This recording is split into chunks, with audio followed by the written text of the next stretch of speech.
가짜 뉴스를 방조하는 것 중에 하나가 저는 팩트 체크라고 생각을 합니다. 체크를 해보면 거의 사실로 드러나고 있습니다. 그런데 갑자기 금정주기던 게 사라졌습니다. 이거 어떻게 된 겁니까? 여건과 야건에 편향적으로 지금 체크가 이루어지고 있습니다.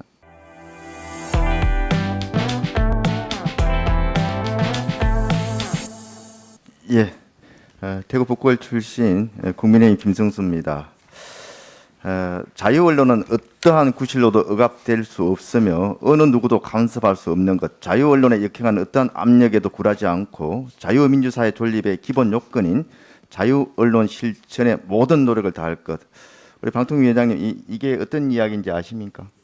예, 뭐 일반적인 얘기로 예, 이해가 됩니다. 1974년 10월 국가 비상사태 때 보도 통제가 되었을 때 동아일보 기자분들이 하셨던 자유 언론 실천 선언문입니다.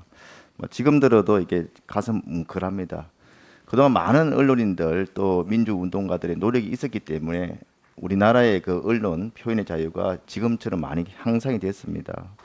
문재인 정부도 취임하면서 언론의 자유를 강조해왔고 또 계속 그런 메시지를 냈습니다마는 지난해부터 갑자기 언론중재법, 징벌적 손해배상 등 굉장히 그 독소조항을 담은 언론중재법을 졸속으로 마련해서 강행 처리하는 과정에서 국내외 언론 단체는 물론이고 해외의 언론 단체, 유엔 인권 기구로부터도 많은 우려의 목소리를 들었습니다. 그와 관련해서 지금 저희 이제 언론 미디어 특위가 지금 다시 가동이 되었습니다만은 얼마 전 한 방송에 우리 한국외대 최영길 교수께서 나오셔가지고 하신 말씀이 있습니다.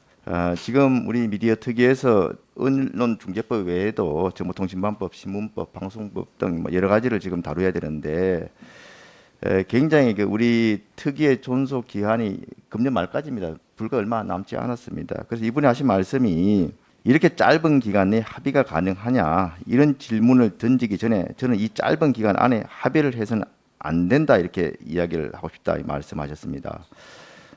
앞으로 남은 기간 40일 정도밖에 안 남았습니다만 여야가 이 문제를 어떻게 다룰 것인지 어떤 논의의 기구 틀에 대한 합의 또 방식에 대해 합의를 하는 것 이것을 하는 것이 훨씬 더 실효적일 뿐만 아니라 우리가 미디어 개혁을 진정 바람직한 방향으로 나아가기 위해서는 그런 틀에 대한 논의가 우선적으로 필요하다 이런 말씀을 주셨는데 굉장히 공감이 가는 말씀이고 우리 특위가 앞으로 운영하는 과정에서 새겨들어야 될 그 지원이라고 생각합니다. 그런데 이렇게 언론의 여러 가지 개혁 방안을 논의하기에 앞서 지금 현재 우리 그 방송에 가짜 뉴스보다 더 위험한 것이 지금 편향 방송이 아닌가 이렇게 생각을 합니다. 지금 방통위원장이 나와 계시지만서도 업무 보고에서 현황 과제로 공영방송 지배구조 개선 또 허위 조작 정보 유통 방지를 꼽았습니다. 이렇게 실제 방송 환경에서 허위 조작 방송만큼 국민 여론에 악영향을 미치는 게 저는 편향 방송이라고 생각을 합니다. 얼마 전 KBS 노조 또 직원연대와 시민단체가 함께하고 있는 대선 공정방송 국민감시단의 발표에 따르면은 KBS 간판 뉴스 시사 프로그램에 대한 그 보고서를 모니터링해 본 결과 1주차 모니터링에서 44건, 2주차에서는 무려 60건의 편파 방송 사례가 적발되었다고 합니다. 뭐 노골적인 불공정 편파 사례뿐만 아니고 교만 쟁점 흐리기 또 정권에 유리한 이슈는 다루고 불합리한 이슈는 빼고 이런 이슈 편향 뭐 등등의 많은 편향 방송에 대해서 우려를 표시하고 있습니다. 방통위원장님 그리고 문체부 장관님 허위 조작 정보 유통 개선, 가짜뉴스 개선 뭐 여러 가지 언론 개혁 논의도 중요하지만 이런 방송들의 그 공정성 회복이 우선돼야 하는 거 아닙니까? 제 말에 동의하십니까? 어떻습니까? 예, 저희들 법제도에 사후규제 제도로 방송 내용 심의와 관련된 뭐 제도들이 마련이 돼 있습니다. 예를 들어서 공정성에 대한 문제가 있다고 판단이 된다면은 이관계자가 방심위에 문제 제기를 하고 방심위에서 심의를 통해서 공정성 여부에 대해서 공정성 의무 위반 여부에 대해서 판단을 하는 제도를 가지고 있고요. 그리고 방송의 불공정성 문제에 대해서는 그 다양한 시각에 따라서 다양한 의견들이 있는 걸로 알고 있습니다. 예, 알겠습니다. 예. 그리고 사실은 이 방송의 편향성도 문제지만 또 큰 문제는 우리 정치권에서 이 가짜 뉴스의 그런 근거가 될 만한 빌미를 주는 많은 그 책임지지 못할 그런 그 허위 발언들이 난무한다는 겁니다.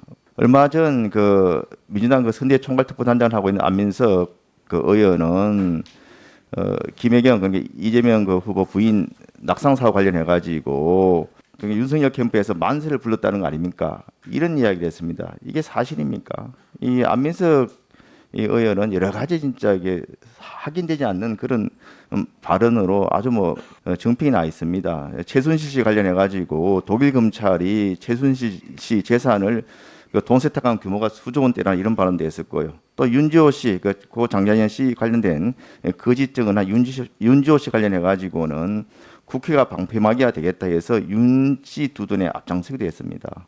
최근에는 송영길 민주당 대표까지도 윤석열 후보의 그 돌상과 관련해 가지고 있지도 않은 애나라는 또 그런 사실이 아닌 이야기를 했었고요. 이런 그 정치권에 확인되지 않은 무책임한 발언들이 이게 문제가 있는 거 아니겠습니까? 이 부분에 대해서는 우리 방통위원장 어떻게 생각하십니까? 뭐 정치 영역에서 벌어지고 있는 주장에 대해서 뭐 영정을 하고 있는 제가 언급을 하기는 부적절한 것 같고요. 말씀드린 대로 지금은 이제 은중법이나 정보통신망법 여기 이제 가짜 뉴스에 대한 대책들이 지금 논의가 될 텐데 언론의 책임을 묻기에 앞서 가지고 이런 무책임한 정치권의 그 폭로 이런 데 대해서도 먼저 책임을 물어야 되는 거 아니냐 저는 그렇게 생각을 합니다. 특히 또 방통위에서 보면은 가짜 뉴스를 방조하는 것 중에 하나가 저는 팩트 체크라고 생각을 합니다. 지금 방통위에서 좀 예산을 지원하고 있죠. 팩트 체크 관련해 가지고. 예, 그렇습니다. 이 팩트 체크에 대해서 초대 문재인 정부 방통위원장인 그 이호성 전 위원장 굉장히 우려를 한 바 있습니다. 이런 팩트 체크에 정부가 관여하면 안 된다. 그럼에도 불구하고 팩트 체크 사업에 지금 예산을 27억씩 이렇게 지원을 하고 있고요. 여권과 야권의 편향적으로 지금 체크가 이루어지고 있습니다. 지금 야권 인사가 지난 문재인 정부 한 4년 동안 국가 채무가 400조 늘었다 이런 발언을 했습니다. 여기에 대해서 팩트 체크를 했는데 팩트 체크 결과 대체로 사실이 아님 이렇게 결과가 나왔습니다. 그런데 실제 이 체크를 한 시민 체크가 분석하니까 채무가 363조입니다. 딱 400조가 맞아야 이게 사실인 겁니까? 이 정도 같으면 대체로 사실이 아니고 대체로 사실 아닙니까? 또 다른 그 웃지 못할 것도 있습니다. 태양광 사업과 관련해 가지고 지금 서울시가 1조 7천억 원 투입하겠다고 했던 태양광 사업은 운동권 출신들의 먹잇감이었다 이런 걸 했는데 이거는 체크를 해보면 거의 사실로 드러나고 있습니다. 그런데 갑자기 금정 중이던 게 사라졌습니다. 이거 어떻게 된 겁니까? 이런 식으로 팩트 체크 자체가 오히려 보면 가짜 뉴스 편향성을 부추기고 있다는 겁니다. 뭐 간단히 짧게 답변드려도 되겠습니까? 예.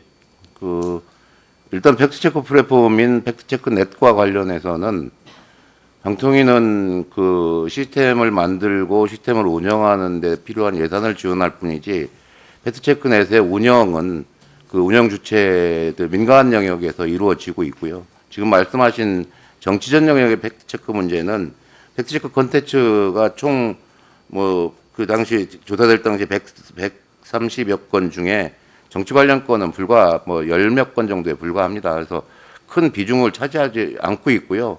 시민들이 팩트체크의 소재를 선정을 하고 그들이 자체 조사를 통해서 팩트체크 결과를 발표하는 거라는 말씀을 드리고요. 대다수의 내용들이 국민들이 접하는 이 가짜뉴스에 대한 바로잡음 이런 시도들이 이루어지고 있다는 말씀을 드리겠습니다. 네, 고맙습니다.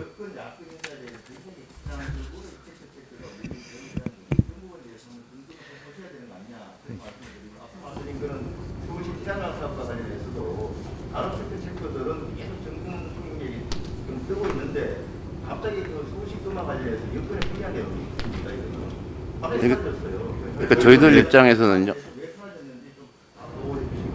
네. 저희들 입장에서는 그 의원님 말씀하시는 그런 입장을 반영한 팩트체크 내용들이 팩트체크넷에 올라와 가지고 그 공론회장에서 논의가 됐으면 좋겠다는 입장입니다. 그래서 뭐 의도적으로 배제하고 이런 부분 전혀 아니고요. 방통위원장님 논의에 참여해 주셨으면 좋겠습니다. 그 논쟁은 또 추가 질의 때 논쟁을 해주시면 좋겠습니다. 마이크가 꺼져 있기 때문에 아까도 말씀드렸지만 마이크가 꺼진 상태에서는 말씀하신 게 안 나가니까 그걸 좀 그 유념해 주시면 고맙겠습니다.